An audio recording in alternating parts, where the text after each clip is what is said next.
O que aconteceu nos treinos livres do GP do Bahrein de 2025? Finalmente uma sessão em horário assistível, num horário tranquilo, num horário bom que você pode se programar, assistir com calma, sem precisar ficar destruindo o seu sono para poder assistir. A gente então começa o nosso primeiro GP em horário normal, aqui no Brasil pelo menos, da temporada de 2025 da Fórmula 1, o GP do Bahrein. E a gente já teve algumas coisas interessantes acontecendo nos treinos livres, apesar de não ter sido um TL tão movimentado quanto outros treinos livres que a gente teve, já nesse ano mesmo, como os próprios do Japão e da Austrália. Ainda assim, a gente teve algumas coisas bem interessantes para se analisar nos treinos livres que aconteceram na manhã dessa sexta-feira. Então, sem mais enrolação, bora ver o que aconteceu. No treino livre 1, a gente teve o Lando Norris liderando a tabela com 1:33.204, seguido então de Pierre Gasly, Lewis Hamilton, Alex Albon, Esteban Ocon, Nico Hülkenberg, Jack Doohan, Liam Lawson, Yuki Tsunoda e Oscar Piastri, fechando o top 10, com o Gabriel Bortoleto abrindo a segunda tabela em 11º lugar na frente de Hadjar, e aí um tiro de novatos, Browning Beganovic, o Stroll no meio, Drugovic, Hirakawa, Frederic Vest, Ayumu Iwasa e o Kimi Antonelli. Acho que o primeiro ponto que a gente pode destacar de todo esse treino livre é exatamente o fato de ter tido muitos novatos participando. Você teve ao todo 6 novatos fazendo os seus treinos livres nesse momento, e por conta disso, esse treino livre não dá para tirar tanta informação quanto aconteceu no TL2. Claro que naturalmente o TL1 já é, de todos os TLs, o treino que você consegue tirar menos informação, porque geralmente é quando tá tendo a aclimatação da pista, as equipes geralmente fazem alguns testes não tão focados de fato em resultados, por exemplo, de classificação, e ainda mais agora, por conta da grande presença de novatos, eu acho que esse treino em particular não tem tantas coisas que a gente pode tirar, mas ainda assim tem algumas delas. E uma pergunta que eu vi muito frequente também foi por que tiveram tantos novatos nessa sessão em particular. Como tem essa obrigatoriedade que as equipes vão ter que ceder 4 treinos livres ao longo do ano para colocar novatos, a escolha do Bahrein faz muito sentido pela maioria ali das equipes. Porque é uma pista que todos os pilotos titulares tiveram horas e horas e horas de treino nos testes de pré-temporada. Então é uma pista que eles já estão acostumados, já treinaram bastante, já fizeram muitos testes por lá. Então faz um sentido lógico você trocar eles nesse TL1, porque eles já estão acostumados, é uma pista que eles podem se dar o luxo de perder um treino livre. E também outro segundo ponto que é importante destacar antes da gente começar a falar sobre ele, é o fato do Antonelli ter feito só 3 voltas e ter tido um tempo horrível, isso porque ele teve problemas no carro logo no começo do treino livre, então ele praticamente não fez o treino. Então dá até pra dizer que pra Mercedes esse foi um treino, entre muitas aspas, jogado no lixo, porque o piloto titular deles que estava lá não conseguiu fazer o treino, e o outro foi um novato que estava se aclimatizando com a pista, então não dava para tirar todas as mesmas informações que alguém já com tantos anos de experiência como o Russell poderia tirar. Dito tudo isso, a gente teve o primeiro comentário aqui do Sled, que fala: confesso que a dupla de japoneses no TL1 da Red Bull foi absolute cinema pro fim da trajetória da Honda na equipe. E eu não tinha pensado nisso até o seu comentário, Sled. No caso, eu obviamente pensei que tinham 2 japoneses, mas eu não tinha muito pensado que provavelmente essa vai ser a estratégia da Red Bull até o final do ano no uso dos seus 4 pilotos, né? 4 inserções de pilotos novatos que eles têm que fazer ao longo da temporada. Provavelmente eles vão tentar colocar um piloto japonês, sendo o Ayumu Iwasa no caso, em todas essas inserções ao longo do ano, exatamente para sempre ter um piloto japonês, sempre ter essa conexão com a Honda até o final do ano. Claro que não vão poder todas as vezes colocar no carro do Max, porque pelas regras tem que ser 2 vezes no carro de cada piloto, e eles também não iam querer tirar 4 treinos livres do Max.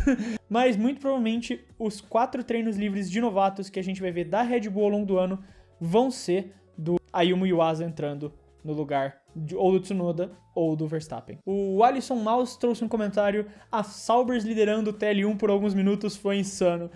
Cara, assim, é óbvio que não ia durar muito tempo, mas foi muito interessante de ver. E no final das contas, no TL1 as Saubers tiveram bons resultados, mas de novo, a gente tem que considerar que tiveram muitos novatos fazendo esses treinos livres, e todos eles terminaram na parte de baixo da tabela, em carros que, na maioria deles pelo menos, terminariam na parte de cima, sem falar que outros pilotos também não fizeram grandes voltas, como o próprio Oscar Piastri. E Isso ajuda muito a dar esse boost na Sauber. Como eu falei, o treino livre 1 não dá pra tirar muito resultado de fato do que representa o final de semana. Já naturalmente não dá pra fazer isso, mas esse em particular também não daria muito por conta da quantidade de novatos. Mas ver a Sauber ali, ver o Gabriel liderando por um momento foi algo muito bom, isso tem que ser dito. A gente já tem o print do Gabriel na frente das duas McLarens no GP da China, e agora a gente tem também o print do Gabriel liderando um treino, então agora é só juntar tudo, o Gabriel tá vencendo todas as corridas. E um outro comentário do Sled também falou: o Drugo colado no Stroll sem encostar em um F1 há milhares de anos mostra a qualidade dele e que ele merece ser considerado para a vaga da Cadillac. Realmente foi mais um bom treino livre do Drugovich e ficou próximo do Stroll, fez uma volta próxima do Lance Stroll.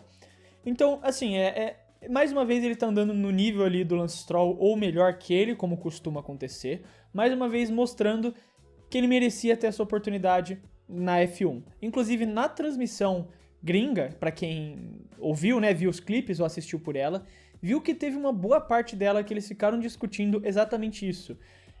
Não que os outros pilotos dessa nova leva, né, dos 6 novatos dessa temporada, tenham chegado de forma injusta na Fórmula 1, são todos bons e merecedores das suas vagas, mas eles ficaram discutindo muito como que o campeão da Fórmula 2 ainda não recebeu a oportunidade dele. Infelizmente, a resposta é que ele tá preso numa equipe que não tem futuro e muito provavelmente quem cuida da carreira dele não faz um bom trabalho. Isso é evidente. O Bruno Junqueira participou do podcast do Motorsport recentemente. Bruno Junqueira, para quem não sabe, foi campeão da Fórmula 3000, que é o equivalente ao que seria a Fórmula 2 hoje lá nos anos 2000. E ele falou que, assim, o grande problema da carreira dele foi ele não ter tido um bom agente, um bom administrador de carreira que ficava assediando as equipes 24 horas por dia lá caçando essa vaga. Provavelmente é algo que acontece com o Drugovich. Quem cuida da carreira dele perdeu muitas oportunidades, não tá sabendo vender o piloto, e é algo que ele precisava trocar. Por exemplo, o próprio Tsunoda, depois que ele perde a vaga na Red Bull ano passado ainda, ele troca a equipe que gerencia a carreira dele. Porque ele entende, ok, eu preciso de manter na categoria, eu tô preso nessa equipe B, a equipe A não me quis, nenhuma outra equipe tá querendo eu, então, assim, o trabalho de vocês é me vender e não tá dando certo, cai fora. E o Drugovich, eu acho que tem esse problema, mas ele não parece querer ir atrás de resolver ele, eu não sei por que não resolve. Mas, assim, qualidade, nível pra tá, ele já mostrou que tem e mostra mais uma vez no treino. É uma situação que vai muito além de questão de talento nesse caso. No treino livre 2, dessa vez o Piastri faz uma ótima volta de 1:30.505 e lidera a tabela com Lando Norris em segundo, George Russell, Charles Leclerc, Kimi Antonelli, Isack Hadjar, Max Verstappen, Lewis Hamilton, Oliver Behrman e Carlos Sainz na frente de Alexander Albon, que abre a segunda tabela, com Gabriel Bortoleto em 13º e o Nico Hülkenberg em 20º. Esse sim é um treino livre que pode guiar muito mais a gente em relação ao resto do final de semana, a classificação amanhã e a corrida no domingo. Que, caso você não saiba, transmissão exclusiva da Band, e esses treinos aqui todos passam no Band Sports. Uma das formas de você assistir o Band Sports é pelo Wallplay, parceiro do Clube da F1. O Wallplay é um streaming que agrega várias plataformas de streaming, vários canais de televisão fechados, entre eles o Band Sports, mas também existem várias opções dentro do Wallplay, como você pode assinar um pacote com a Paramount Plus, com a Max, que é um pacote que traz muitas vantagens, porque o pacote da Max, nesse plano anual de R$ 29,90 por mês, você ainda recebe também mais R$40 por mês para você usar na ingressos.com. Então você vai pagar R$ 29,90, que é o preço que você pagaria naturalmente na assinatura do Max, só que fazendo essa assinatura pelo Wallplay, você ainda ganha todos os meses R$40 para usar na ingressos.com, para ir no cinema ou qualquer outro evento que você quiser. É uma oportunidade gigantesca que você pode aproveitar clicando no link, que é o primeiro comentário fixado aqui, que você também ajuda muito o Clube da F1. Então, muito obrigado ao Play pela parceria com o clube. Bora voltar pro vídeo. O treino livre 2 já é um pouco mais próximo da realidade. A gente consegue enxergar melhor o que vai acontecer no resto do final de semana, tanto na classificação quanto na corrida no domingo. E o primeiro ponto a se notar é evidente que as McLarens ainda estão muito na frente. O Piastri ele faz o tempo de 1:30.505, com o Lando Norris ali 1,5 atrás dele, e o George Russell, o carro não McLaren mais próximo da McLaren, a meio segundo atrás do tempo do Piastri. Isso comprova alguns detalhes. O primeiro, de que a McLaren é o melhor carro, é o carro a ser batido. Eu falei no vídeo das previsões que nos treinos de pré-temporada eles já estavam muito dominantes nessa pista. Isso aqui vem se comprovando. As McLarens estão com essa cara de que vão disparar na corrida e ninguém mais vai alcançar elas assim que for dada a largada. E as Mercedes também comprovando ali de que são o segundo melhor carro do pelotão hoje. Mesmo ali com a proximidade do Leclerc, fazendo também um bom tempo e se colocando entre as duas Mercedes, as flechas de prata pareciam estar mais equilibradas e o Russell parece ali favorito para a posição favorita dele, o terceiro lugar. Minha aposta inicial era o Verstappen, mas eu deixei claro no vídeo que se as Mercedes realmente comprovassem esse favoritismo no segundo lugar, o Russell poderia brigar. E eu acho que vai ficar desse jeito mesmo, pelo que parece nesse primeiro momento. As McLarens liderando a briga entre as duas e o Russell brigando para tentar ficar na terceira colocação. Em relação ao Gabriel, foi um ótimo treino dele, terminando em 13º lugar, ficando 1 segundo e 200 atrás do tempo do Piastri. O carro da Sauber é extremamente limitado, então esse foi, querendo ou não, um ótimo tempo. O Hülkenberg mesmo ficou quase 2 segundos atrás do tempo do Piastri, não conseguiu encaixar uma boa volta. Não que eu acho que isso vai se refletir, por exemplo, numa chance da Sauber poder brigar pelo Q3. De novo, isso é treino livre, tem muitas coisas que entram em variável, como o próprio Tsunoda não ter feito uma boa volta. Isso traz uma confiança que o Gabriel pode ir pro Q2. Com certeza, eu acho que isso anima muito, parecendo que o Gabriel tem uma boa oportunidade de ir pro Q2 e tentar se classificar numa posição legal ali, talvez um 13º lugar, quem sabe se a gente for ousado, pensar numa posição assim um pouco mais alta, mas ainda é importante a gente ir com o pé no freio. De novo, isso aqui é treino livre, mostra que o carro da Sauber não tá tão ruim assim quanto se imaginava para essa pista, mas ainda assim temos que ir com o pé no freio, esperar o treino livre amanhã e ver a classificação, mas coloca ele com uma boa chance de ir pro Q2. E um outro novato que eu quero destacar também é o Isack Hadjar, que foi o melhor piloto Red Bull na pista. Um treino impressionante do Hadjar, mais uma vez ali mostrando toda essa qualidade, todo o nível e toda a habilidade que ele tem frente a esse carro da Racing Bulls. Não acho que ele vai substituir o Tsunoda. O Helmut Marko confirmou que o Yuki fica até o final da temporada, mas o Hadjar já tá cavando ali o nomezinho dele, falando, ó, se o Tsunoda não funcionar até o final do ano, eu tô aqui, hein? Vocês podem olhar pra mim. E isso também traz o comentário aqui do Airpines. O Tsunoda tá performando pior do que o Lawson, e isso prova, pelo menos a mim, que não é sobre o piloto, o mau desempenho, e sim que o segundo carro da Red Bull é extremamente difícil e talvez inconsistente. Performando pior do que o Lawson, eu não sei se eu afirmaria. Ok, ele terminou atrás do Lawson, que fez um bom treino, terminando em 12º, e terminou em 18º aqui nos tempos do treino livre 2. Temos que esperar os próximos treinos, a classificação, para tirar uma conclusão desse nível. O Lawson não conseguiu passar de nenhum Q3. Então assim, temos que esperar para ver como vai ser a classificação, para aí colocar realmente esse quesito do Tsunoda tá pior do que o Lawson, porque até o momento, mesmo com esse 18º lugar, ele tá melhor do que o Lawson. Mas isso que você falou do carro eu concordo, e uma ideia que eu defendo de que o problema não é o piloto e sim o carro da Red Bull. Esse carro da Red Bull não é bom. Não é um bom carro. Não no sentido de não ser rápido. Ele é um carro que tem velocidade nele. É um carro que pode entregar resultado. É só ver o que o Verstappen consegue tirar.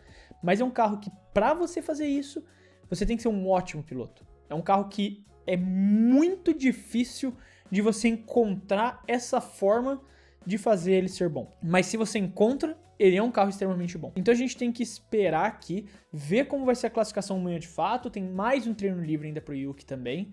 Aí sim dá pra tirar uma conclusão melhor em relação a isso. Mas eu concordo com você, isso tudo aqui já é a prova de que o problema tá no segundo carro da Red Bull e não no piloto. O BeetleD654 disse, o carro do Alonso tá tão bom que ele até se desmonta. O Alonso foi outro que teve problemas no treino livre. Ele teve um problema lá, ele ficou reclamando do volante, dele desencaixou o volante no meio da volta, passou reto e encaixou o volante de volta no meio da volta, falando que precisava trocar. E, cara, é uma situação complicada essa da Aston Martin. Assim, apesar de ser complicado, nada que não fosse esperado. Já era essa expectativa de que a Aston Martin não ia performar tão bem nessa temporada e que o foco seria totalmente em 2026 com a parceria da Honda e com a chegada do Adrian Newey, focando totalmente no carro de 2026. Então é o seguinte, dessa forma, era meio que a expectativa que 2025 fosse jogado no lixo. E eu acho que vai ser muito repetitivo ficar falando isso todo final de semana, porque vai ser isso, todo final de semana vai ser Aston Martin vai melhorar? Não melhorou. O que tá acontecendo? Aston Martin vai melhorar? Não melhorou. O que tá acontecendo? E vai ficar nesse triângulo toda vez trocando ali de um tema pro outro. Aston Martin não vai melhorar e 2025 esquece. Vai ser um carro de fundo de pelotão, um carro que briga vez ou outra pra fazer uns pontos, mas não é o carro ainda que se espera da Aston Martin. Claro que eles não estão satisfeitos. Lawrence Stroll até teria dado supostamente uma briga em todo mundo lá na garagem. Inclusive o Dan Fellows, né, tá afastado já da Aston Martin por conta de tudo isso, que era o antigo projetista-chefe lá da equipe. Então, não vai ser uma boa temporada da Aston Martin, no grande geral, até 2026, que é quando eles estão focando. Não queriam que esse ano fosse tão ruim, a expectativa é que fosse um pouco melhor, mas é isso, Aston Martin vai ser isso até o final do ano. E a Lorena Evangelista, 2337, disse: Sainz provavelmente vem incomodar na corrida. E é importante ressaltar que o treino livre 2 do Sainz foi realmente muito bom. O Sainz fez um bom treino livre 2, ele conseguiu fazer um tempo melhor que o Albon sem ter feito o TL1 que o Albon fez. O Sainz deu o assento dele pro Luke Browning, um dos novatos, fazer o treino livre 1, voltou e fez um ótimo tempo, ficando ali no top 10 a 1 segundo e 100 1 segundo e 118 do tempo do Oscar Piastri, que é um bom tempo no geral. Essas Williams ainda podem ir melhor, é uma pista que até favorece, que é bom para as Williams, então dá para tirar mais desses carros ainda, e eu tô com uma boa confiança de que o Albon vai fazer um bom tempo, vai conseguir ter uma boa performance na corrida, e o Sainz parece que tá se encontrando nesse GP, conseguiu fazer um bom treino livre. Vamos ver amanhã na classificação de fato e na corrida, que é onde mais importa, onde os pontos são entregues, que é o que a gente esperava quando ele chegou. A expectativa era de que ele fosse se tornar o primeiro piloto ali da Williams e tá levando uma surra do Albon até o momento. Vamos esperar, mas sinais de melhora mostrados pelo Sainz ali, finalmente, e vamos torcer para nossa Williams conseguir entregar bons resultados nesse final de semana. E algumas lições honrosas para não ficarem passadas no vídeo: um ótimo treino do Oliver Bearman, mais uma vez terminando no top 10, na frente do Esteban Ocon, que ficou ali na 16ª colocação, e também um bom treino do Jack Durham, terminando em 14º, com o Gasly em 17º. Era importante o Durham ter um bom treino novamente, conseguir terminar na frente do Gasly, mostrar um bom resultado, principalmente depois das últimas coisas que aconteceram com ele. Vamos esperar de novo, esse é um dos casos, assim como eu falei de outros aqui, que é melhor esperar até a classificação para elogiar, porque foi um treino livre, não é algo que acontece com frequência, então vamos esperar as sessões que importam de fato, a classificação e a corrida, mas importante começar com o pé direito aí o Jack Durham. Mas aí tá o que aconteceu nos treinos livres do GP do Bahrein de 2025. Eu quero saber a sua opinião, então não esquece de deixar ela aí nos comentários, que é sempre importante saber o que você tem a dizer, o que você acha do vídeo, o que dá pra melhorar, o que pode piorar. Não acho que você queira que piore, mas quem sabe, né? E se você gostou do vídeo e quiser ajudar o Clube do F1, você pode fazer isso se inscrevendo no canal, porque já ajuda muito a gente a poder continuar produzindo todos esses vídeos aqui pra vocês. Eu quero deixar um abraço pra você que ficou até aqui e até o próximo vídeo.